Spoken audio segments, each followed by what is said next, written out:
मध्य प्रदेश की महिलाओं के लिए मोहन सरकार बड़ा तोहफा देने जा रही है। रक्षाबंधन से पहले मध्य प्रदेश सरकार महिलाओं को सुरक्षित, सुविधाजनक और भरोसेमंद यात्रा की सौगात देने जा रही है। राज्य सरकार आगामी रक्षाबंधन के दिन मुख्यमंत्री सुगम परिवहन सेवा शुरू करने की तैयारी में है और जिसका विशेष उद्देश्य महिलाओं को राज्य संचालित बसों में सुरक्षित और आरामदायक यात्रा की सुविधा उपलब्ध कराना है। इस योजना का उद्देश्य खासतौर पर ग्रामीण और दूर दराज के क्षेत्रों में सार्वजनिक परिवहन की कमी को दूर करना है, जहां लोगों को अक्सर क्षमता से ज्यादा भरे निजी वाहनों में सफर करने को मजबूर होना पड़ता है। मुख्यमंत्री सुगम परिवहन सेवा की शुरुआत इंदौर से होगी। इंदौर शहर में जुलाई से 150 इलेक्ट्रिक बसें भी सड़कों पर उतरेंगी। ये बसें मध्य प्रदेश के विभिन्न जिलों के साथ साथ उत्तर प्रदेश, महाराष्ट्र, राजस्थान और गुजरात तक संचालित की जाएंगी। मोहन सरकार ने इंदौर से प्रदेश के अन्य जिलों को जोड़ने के लिए 121 इंटरसिटी रूट चिन्हित किए हैं। पूरे प्रदेश में 1164 मार्गों पर 5206 बसों के संचालन की योजना बनाई गई है, जिससे प्रदेश के हर जिले को बेहतर सार्वजनिक परिवहन सुविधा मिलेगी। इंदौर, भोपाल, अनूपपुर, भिंड, मैहर, मऊगंज और अलीराजपुर सहित कई जिलों को इसका लाभ मिलेगा। मुख्यमंत्री ने कहा कि नई बसों के शुरू होने से शहर और ग्रामीण क्षेत्रों की परिवहन व्यवस्था मजबूत होगी।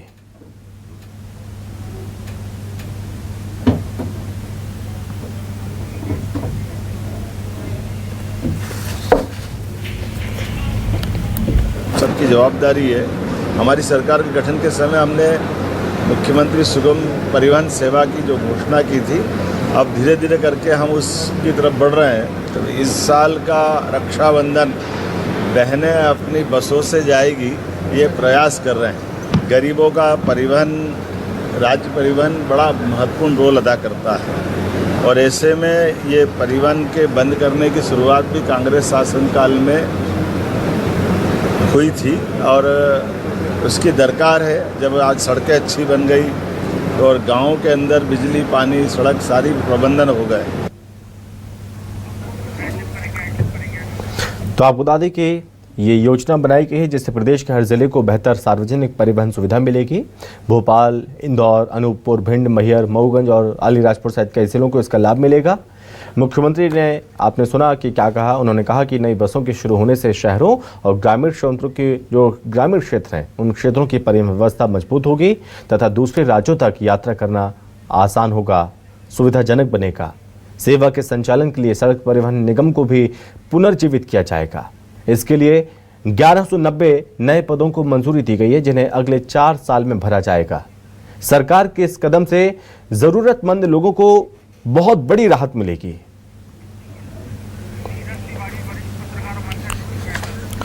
और इस पर ज्यादा जानकारी और बातचीत करेंगे, हमारे साथ संवाददाता भी जुड़ेंगे और साथ ही मेहमान भी जुड़ रहे हैं। इस पर बातचीत करने के लिए हमारे साथ हैं वरिष्ठ पत्रकार हैं नीरज तिवारी जी, इस पर बातचीत करेंगे। तो नीरज जी, बहुत स्वागत है आपका।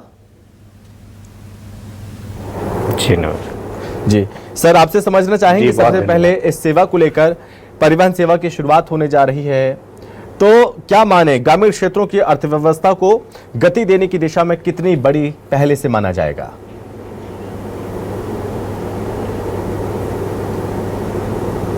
जी बिल्कुल, ये एक ऐतिहासिक पहल है। बहुत समय के अंतराल के बाद यह पुनः प्रारंभ किया गया है। इसलिए भी ऐतिहासिक है कि जब वो पहले बंद हुआ था, जिसकी चर्चा बहुत चल रही है आज के समय में, बंद होने के कई कारण थे।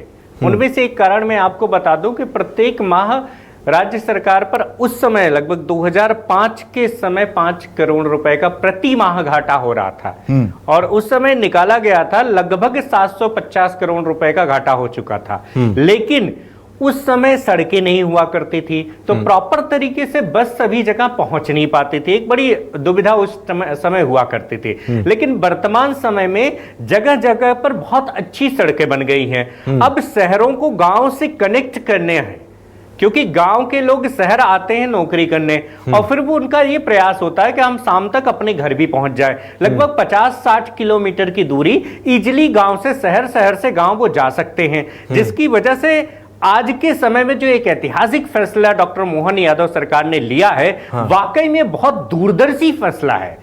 इसमें सभी लोगों को फायदा होगा। जिस प्रकार से प्राइवेट बसें मनमानी कर रही थी वसूली करने में, सबको बड़ी परेशानियां हो रही थी कि किसी से ज्यादा किराया ले लिया, किसी से कम ले लिया, सुविधाएं नहीं दिया, बहुत सारी स्थितियां देखने को, घटनाएं हम सभी लोगों के सामने आती थी। लेकिन जिस प्रकार से पीपीपी मॉडल पर यह तैयार किया गया है, इससे यह फायदा है कि सरकार को भी कम पैसा लगेगा और यह सुविधा बड़ी सुगम होने जा रही है जी, और ये गांव-गांव तक कनेक्ट होगा, तो जाहिर सी बात है मध्य प्रदेश का चौमुखी विकास होगा। जी नीरज जी, ऐसा नहीं है कि अभी साधन नहीं है, साधन अभी भी हैं, लेकिन लिमिटेड हैं, कह सकते हैं कि गांव तक उस तरह की पहुंच अभी तक नहीं हो पाई है।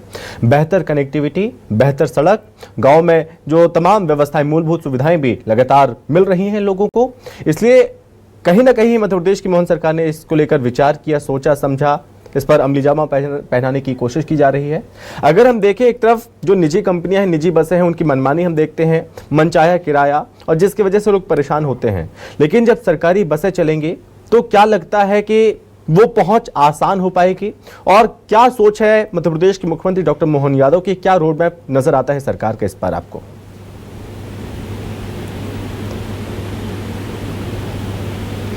अब मैं इस पर आपसे एक बात कहना चाह रहा हूं कि जब आपके गांव के पास कोई बस आएगी आपको शहर तक पहुंचाने के लिए, सुबह भी आ रही है, शाम को भी आ रही है, टाइम टू टाइम चल रही है, तो क्या किसी को खुशी नहीं होगी?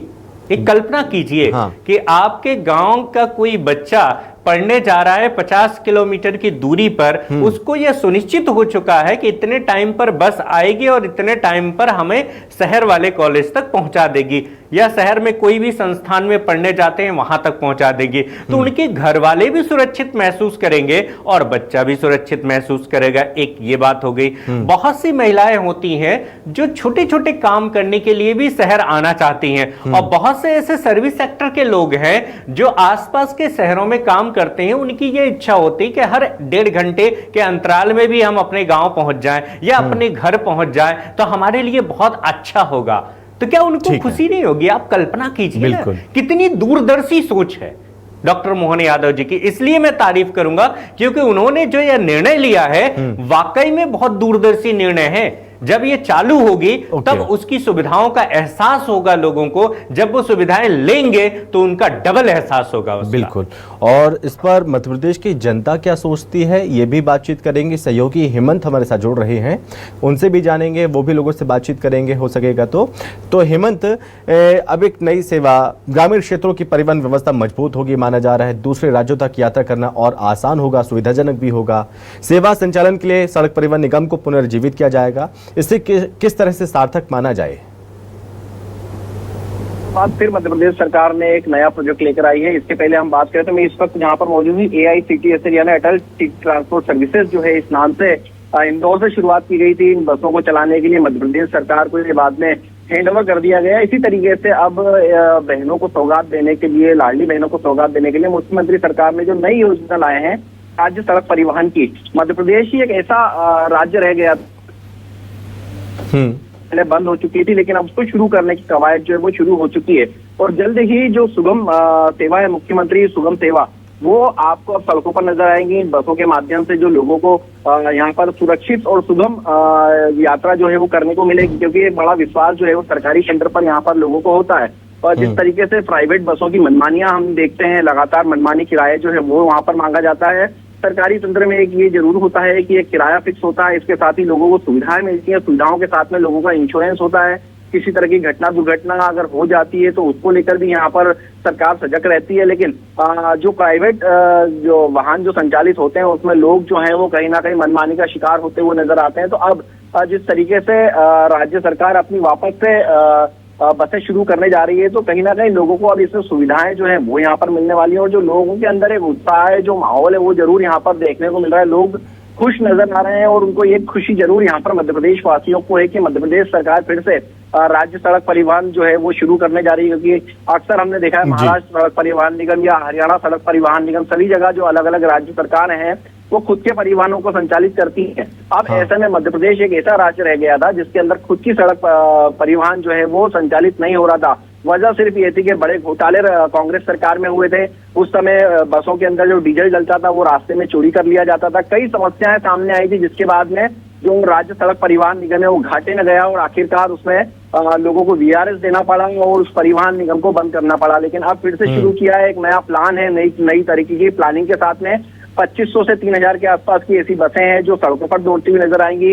इंदौर, भोपाल, ग्वालियर, जबलपुर, अलग अलग जगहों की कनेक्टिविटी जो है इन सरकारी बसों से जोड़ी जाएगी ताकि लोगों को सुगम और सुरक्षित यात्रा जो है वो मध्य प्रदेश सरकार करा सके। इसके लिए मध्य प्रदेश सरकार ने दृढ़ संकल्प भी यहाँ पर बताया। मुख्यमंत्री मोहन यादव ने खुद कहा था कि हम लोगों को सुरक्षित परिवहन देने के लिए दृढ़ संकल्पित हैं और उसी राह पर अब चलते हुए नजर आ रहे हैं मुख्यमंत्री मोहन यादव। और अब जो बहनें हैं उनको सौगात दी जा रही है और जिस तरीके से हम देखते हैं कि रक्षाबंधन के पर्व पर कई राज्यों के अंदर जो बहनें हैं उनको फ्री यात्रा कराई जाती है, तो कहीं ना कहीं मध्य प्रदेश सरकार से जो बहनें हैं उनको खासी उम्मीद रहती है और अब इस उम्मीद पर मुख्यमंत्री मोहन यादव खरे उतरते हुए नजर आ रहे हैं और एक बड़ी सौगात बहनों को देंगे। और उसके साथ ही अगर हम बात करें तो जो रोजगार है वो लोगों को रोजगार भी मिलेगा। जब 3000 बसें संचालित होंगी तो ड्राइवर की भर्ती, कंडक्टर की भर्ती, इसके साथ ही उनके डिपो के अंदर इंजीनियर्स की भर्ती, कई तरीके की भर्ती और रोजगार के आयाम भी इसके माध्यम से खुलेंगे। तो कहीं ना कहीं एक बड़ी सौगात है। सुगम परिवहन की बात की जाए या फिर हम बात करें कि लोगों को यहाँ पर रोजगार मिल सकेगा, इसकी बात की जाए तो कई तरीके की प्लानिंग जो है मध्य प्रदेश सरकार ने यहाँ पर कर रखी हुई है। जी ठीक है हिम्मत, आप हमारे साथ लगातार बने रहिए। एक बार फिर मैं आपके पास लौटूंगा। तो नीरज जी, जैसा कि हिम्मत भी हमें लगातार बता रहे हैं कि रोजगार लोगों को मिल पाएगा जब 3000 बसें संचालित होंगी, तो ऐसे में अगर हम देखें इस योजना से ग्रामीण क्षेत्रों में जो निवेश और व्यापारिक जो गतिविधियां हैं उसे किस तरह से प्रोत्साहन मिलेगा सर?